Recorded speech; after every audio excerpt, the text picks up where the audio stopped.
Musa bay o'g'ir yolg'onchi, qilmish kazzab. Oy, bo'ldi. Ha? Tilla bir kensi ya yaqimsan. Tillimiz ko'rilmaydiganmiz filan. Men tillimsan ma'mandikma bizning chasopon.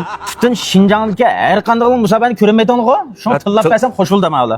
Ha, tillimsimi xo'sh bo'ldi. Bizni qo'llaydiganlar Musa bayni qo'llaydigan, to'g'rimi? Tillimay film ishligina bunaqa ekan. Yaqqandan olmaylik. O'sha filmdan musobaqa etiqilib Shu yurakni basiligo besib qo'yinglar, ha. Qani o'sha filmningki bir 10 ming yurak tushish uchun bir tal yurak besib bir taqib qo'yinglar qani. Qarsam bek tillab ishlabsa, o'zim kasam ham tillanmay olsa ya.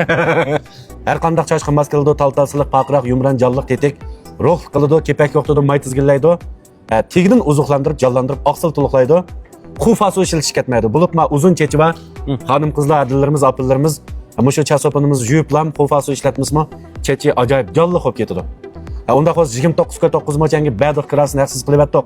Yana teq opirib yarimsa qaytirib versanglar bo'laverdi. Ostidagi serqariga ulab qo'ydik. Beskirib setib olinglar. Endi tildimi, ha?